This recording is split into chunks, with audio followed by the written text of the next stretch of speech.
ಆತ್ಮೀಯ ವೀಕ್ಷಕರೇ, ಎಸ್ಎಸ್ಪಿ ಸ್ಕಾಲರ್ಶಿಪ್ಗೆ 2026-27ನೇ ಸಾಲಿನಲ್ಲಿ ಮೆಟ್ರಿಕ್ ನಂತರದ ವಿದ್ಯಾರ್ಥಿಗಳಿಗೆ ಕೊನೆಯ ದಿನಾಂಕವನ್ನು ಬಿಟ್ಟಿದ್ದಾರೆ. ಅಂದ್ರೆ ಸ್ಕಾಲರ್ಶಿಪ್ಗೆ ಅರ್ಜಿ ಹಾಕುವಂತ ಕೊನೆಯ ದಿನಾಂಕ ಯಾವಾಗಿದೆ ಮತ್ತು 2024-25ರಲ್ಲಿ 25-26ನೇ ಸಾಲಿನಲ್ಲಿ ಅಪ್ಲಿಕೇಶನ್ ಹಾಕಿರ್ತಕ್ಕಂಥ ವಿದ್ಯಾರ್ಥಿಗಳಿಗೆ ಅಮೌಂಟ್ ಯಾವಾಗ ಬರುತ್ತೆ ಅನ್ನೋದ್ರ ಬಗ್ಗೆ ಸಂಪೂರ್ಣವಾಗಿ ತಿಳಿಸ್ಕೊಡ್ತೀನಿ. ಯಾರೆಲ್ಲ ಮೊದಲನೇ ಬಾರಿಗೆ ನನ್ನ ಚಾನಲ್ ಅನ್ನು ನೋಡ್ತಾ ಇದ್ರು, ಚಾನಲ್ ಅನ್ನ ಸಬ್ಸ್ಕ್ರೈಬ್ ಮಾಡ್ಕೊಳ್ಳೋದ್ರ ಮೂಲಕ ಸಪೋರ್ಟ್ ಮಾಡಿ ಅಂತ ಹೇಳ್ತಾ ಹಾಗಿದ್ರೆ ಬನ್ನಿ ಸ್ನೇಹಿತರೆ, 2026-27ನೇ ಸಾಲಿನಲ್ಲಿ ಮೆಟ್ರಿಕ್ ನಂತರದ ವಿದ್ಯಾರ್ಥಿಗಳಿಗೆ ಅಂದ್ರೆ ಪರಿಶಿಷ್ಟ ಪಂಗಡ ಕಲ್ಯಾಣ ಇಲಾಖೆಯ ವಿದ್ಯಾರ್ಥಿಗಳಿಗೆ ಎಸ್ಎಸ್ಪಿ ಸ್ಕಾಲರ್ಶಿಪ್ ಅರ್ಜಿ ಸಲ್ಲಿಸುವ ಕೊನೆಯ ದಿನಾಂಕ 31/8/2026.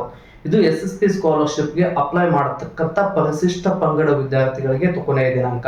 ಅದರ ಜೊತೆಗೆ ಹಿಂದುಳಿದ ವರ್ಗದ ಸಮಾಜ ಕಲ್ಯಾಣ ಇಲಾಖೆ ಅಭ್ಯರ್ಥಿಗಳಿಗೆ ಅಂದ್ರೆ 10ನೇ ತರಗತಿ ಪಾಸ್ ಆಗಿರ್ತಕ್ಕಂಥ ಮೆಟ್ರಿಕ್ ನಂತರದ ವಿದ್ಯಾರ್ಥಿಗಳಿಗೆ 2026-27ನೇ ಸಾಲಿನಲ್ಲಿ ಅರ್ಜಿ ಸಲ್ಲಿಸಲು ಕೊನೆಯ ದಿನಾಂಕ 31/8/2026.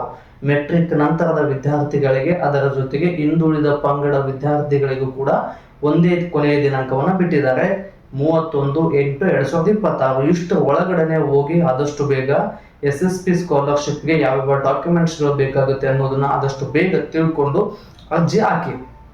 ಎಸ್ಎಸ್ಪಿ ಸ್ಕಾಲರ್ಶಿಪ್ ಜೊತೆಗೆ ವಿದ್ಯಾಶ್ರೀ ಸ್ಕಾಲರ್ಶಿಪ್ ಕೂಡ ಅವೈಲೇಬಲ್ ಇರುತ್ತೆ. ಹಾಸ್ಟೆಲ್ಗೆ ಅಪ್ಲಿಕೇಶನ್ ಹಾಕಿ ಅಲ್ಲಿಂದ ರಿಜೆಕ್ಟ್ ಆಗಿರ್ತಕ್ಕಂಥ ವಿದ್ಯಾರ್ಥಿಗಳು ಎಸ್ಎಸ್ಪಿ ಸ್ಕಾಲರ್ಶಿಪ್ ಜೊತೆಗೆ ವಿದ್ಯಾಶ್ರೀ ಸ್ಕಾಲರ್ಶಿಪ್ ಕೂಡ ಅಪ್ಲೈ ಮಾಡಬಹುದು. ಯಾವೆಲ್ಲ ಡಾಕ್ಯುಮೆಂಟ್ಸ್ಗಳು ಬೇಕಾಗುತ್ತೆ ಅನ್ನೋದನ್ನ ನಾನು ನೆಕ್ಸ್ಟ್ ಕಂಟಿನ್ಯೂ ವಿಡಿಯೋದಲ್ಲಿ ನೀಡ್ತಾ ಹೋಗ್ತೀನಿ. ಅದರ ಜೊತೆಗೆ ಇನ್ನು ಕೆಲವೊಂದಿಷ್ಟು ವಿದ್ಯಾರ್ಥಿಗಳಿಗೆ 2024-25ರಲ್ಲಿ 25-26ರಲ್ಲಿ ಅರ್ಜಿಯನ್ನು ಹಾಕಿರ್ತಕ್ಕಂಥ ವಿದ್ಯಾರ್ಥಿಗಳಿಗೆ ಅಮೌಂಟ್ ಕ್ರೆಡಿಟ್ ಆಗಿಲ್ಲ. ಯಾಕೆ ಕ್ರೆಡಿಟ್ ಆಗಿಲ್ಲ, ಯಾವಾಗ ಕ್ರೆಡಿಟ್ ಆಗುತ್ತೆ ಅನ್ನೋದ್ರ ಬಗ್ಗೆನೂ ಕೂಡ ಮಾಹಿತಿ ತಿಳಿಸ್ಬಿಡ್ತೀನಿ. ಯಾರೆಲ್ಲ ನಿಮ್ಮ ಖಾತೆಗೆ ಅಂದ್ರೆ ಎಸ್ಎಸ್ಪಿ ಸ್ಕಾಲರ್ಶಿಪ್ ಮತ್ತು ವಿದ್ಯಾಶ್ರೀ ಸ್ಕಾಲರ್ಶಿಪ್ ಅಪ್ಲೈ ಮಾಡಿರ್ತಕ್ಕಂಥ ವಿದ್ಯಾರ್ಥಿಗಳಿಗೆ ನಿಮ್ಮ ಖಾತೆಗೆ ಗೌರ್ಮೆಂಟ್ ಕಡೆಯಿಂದ ಅಂದ್ರೆ ಕರ್ನಾಟಕದ ಹಣಕಾಸು ಇಲಾಖೆಯ ಕಡೆಯಿಂದ ಫಂಡ್ ರಿಲೀಸ್ ಆಗಿ 3-4 ತಿಂಗಳಾಯ್ತು.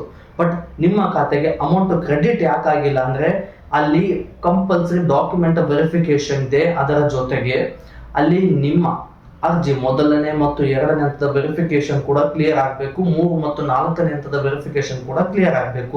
ಇವು 4 ಹಂತದ ವೆರಿಫಿಕೇಶನ್ ಕ್ಲಿಯರ್ ಆಯ್ತು ಅಂದ್ರೆ ನಿಮ್ಗೆ ಡಿಡಿಒ ಅಪ್ರೂವಲ್ ಕೊಡ್ತಾರೆ. ಡಿಡಿಒ ಅಪ್ರೂವಲ್ ಕೊಟ್ಟು ಅಂದ್ರೆ ವಿತಿನ್ 1 ವೀಕ್ ಒಳಗಡೆ ನಿಮ್ಮ ಖಾತೆಗೆ ಎಸ್ಎಸ್ಪಿ ಸ್ಕಾಲರ್ಶಿಪ್ ಮತ್ತು ವಿದ್ಯಾಶ್ರೀ ಸ್ಕಾಲರ್ಶಿಪ್ ಅಮೌಂಟ್ ನಿಮ್ಮ ಖಾತೆಗೆ ಕ್ರೆಡಿಟ್ ಆಗುತ್ತೆ. ಬಟ್ ಇದಕ್ಕಿಂತ ಮುಂಚೆ 2024-25ರಲ್ಲಿ 26 ಮತ್ತು 27ರಲ್ಲಿ ನೀವು ಅರ್ಜಿ ಹಾಕ್ಬೇಕಾದ್ರೆ ಯಾವೆಲ್ಲ ತಪ್ಪುಗಳನ್ನ ಮಾಡಿದಿರೋ ಆ ತಪ್ಪನ್ನ ರಿಪೀಟ್ ಮಾಡೋದಕ್ಕೆ ಹೋಗ್ಬೇಡಿ. ನೀವು ಎಸ್ಎಸ್ಪಿ ಸ್ಕಾಲರ್ಶಿಪ್ಗೆ ಅಪ್ಲಿಕೇಶನ್ ಹಾಕಬೇಕಾದ್ರೆ ಅಲ್ಲಿ ನಿಮ್ಮ ಪ್ರೀವಿಯಸ್ ಇಯರ್ ಮಾರ್ಕ್ಸ್ ಕಾರ್ಡ್ ಕೇಳುತ್ತೆ ಮತ್ತು ಹೊಸದಾಗಿ ಅಪ್ಲಿಕೇಶನ್ ಹಾಕ್ತಿರ್ತೀರ, ಇವುದೇನು ತೊಂದರೆ ಇಲ್ಲ. ಮೊದಲು ಅಪ್ಲಿಕೇಶನ್ ಹಾಕಿ ಅಪ್ಲಿಕೇಶನ್ ಅನ್ನೇ ರಿನ್ಯೂವಲ್ ಮಾಡಬೇಕು.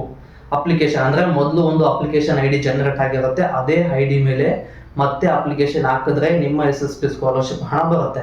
ಇದ್ರ ಜೊತೆಗೆ ಇನ್ನೂ ಬಹಳಷ್ಟು ವಿಷಯಗಳಿದೆ ಎಸ್ಎಸ್ಪಿ ಸ್ಕಾಲರ್ಶಿಪ್ ಬಗ್ಗೆ ಸಂಬಂಧಪಟ್ಟಿರ್ತಕ್ಕಂಥ. ನೀವು ಡಾಕ್ಯುಮೆಂಟ್ ವೆರಿಫಿಕೇಶನ್ ಅನ್ನು ಆದಷ್ಟು ಬೇಗ ಎಲ್ಲವೂ ನಿಮ್ಮ ಇಲಾಖೆಗೆ ಸಂಬಂಧಪಟ್ಟಿರ್ತಕ್ಕಂಥ ಹಿಂದುಳಿದ ಸಮಾಜ ಕಲ್ಯಾಣ ಇಲಾಖೆ ಮತ್ತು ಪರಿಶಿಷ್ಟ ಜಾತಿ ಪರಿಶಿಷ್ಟ ಪಂಗಡದವರಿಗೂ ಕೂಡ ಒಂದು ಸಮಾಜ ಇಲಾಖೆಯಲ್ಲಿದೆ ಮತ್ತು ಅಲ್ಪಸಂಖ್ಯಾತರ ಸಮಾಜ ಕಲ್ಯಾಣ ಇಲಾಖೆ, ಅಲ್ಲಿಗೆ ಹೋಗಿ ನಿಮ್ಮ ಡಾಕ್ಯುಮೆಂಟ್ಸ್ ವೆರಿಫಿಕೇಶನ್ ಕಂಪ್ಲೀಟ್ ಆಗಿದೆಯೋ ಇಲ್ಲೋ ಅನ್ನೋದನ್ನ ಕನ್ಫರ್ಮ್ ಮಾಡ್ಕೊಳ್ಳಿ. ಅದರ ಜೊತೆಗೆ ನೀವು ಎಸ್ಎಸ್ಪಿ ಸ್ಕಾಲರ್ಶಿಪ್ಗೆ ಅಪ್ಲೈ ಮಾಡಿದ ಮೇಲೆ ಫಿಸಿಕಲ್ ಕಾಪಿಯನ್ನ ನಿಮ್ಮ ಕೆಟಗರಿಗೆ ಸಂಬಂಧಪಟ್ಟಿರ್ತಕ್ಕಂಥ ಸಮಾಜ ಕಲ್ಯಾಣ ಇಲಾಖೆ ತಾಲೂಕು ಮಟ್ಟದಲ್ಲಿ ಸಬ್ಮಿಟ್ ಆಗಿದೆಯೋ ಇಲ್ಲೋ ಅನ್ನೋದನ್ನ ಕನ್ಫರ್ಮ್ ಮಾಡ್ಕೊಳ್ಳಿ. ಯಾಕಂದ್ರೆ ನೀವು ಎಸ್ಎಸ್ಪಿ ಸ್ಕಾಲರ್ಶಿಪ್ ಅಪ್ಲಿಕೇಶನ್ ಹಾಕಿದ ಮೇಲೆ ಕಾಲೇಜ್ ಮ್ಯಾನೇಜ್ಮೆಂಟ್ಗೆ ಡಾಕ್ಯುಮೆಂಟ್ಸ್ ಅನ್ನ ಕೊಡ್ತೀರಾ.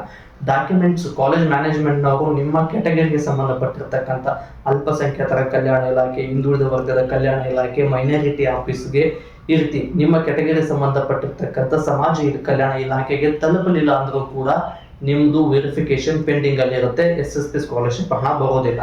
ಇದೇ ರೀತಿಯಾಗಿ ನಾನು ಹೆಚ್ಚಿನ ವಿಡಿಯೋ ಮಾಡಲು ನಿಮ್ಮ ಪ್ರೋತ್ಸಾಹದ ಅವಶ್ಯಕತೆ ಇದೆ. ಈ ಪ್ರೋತ್ಸಾಹನ ವಿಡಿಯೋಗೆ ಲೈಕ್, ಶೇರ್, ಕಮೆಂಟ್, ಸಬ್ಸ್ಕ್ರೈಬ್ ಮಾಡ್ಕೊಳ್ಳೋದ್ರ ಮೂಲಕ ಸಪೋರ್ಟ್ ಮಾಡಿ ಅಂತ ಹೇಳ್ತಾ ಮತ್ತೆ ಎಸ್ಎಸ್ಪಿ ಸ್ಕಾಲರ್ಶಿಪ್ ಬಗ್ಗೆ ಹೆಚ್ಚಿನ ಮಾಹಿತಿಯನ್ನ ಮುಂದಿನ ವಿಡಿಯೋದಲ್ಲಿ ನೀಡ್ತಾ ಹೋಗ್ತೀನಿ.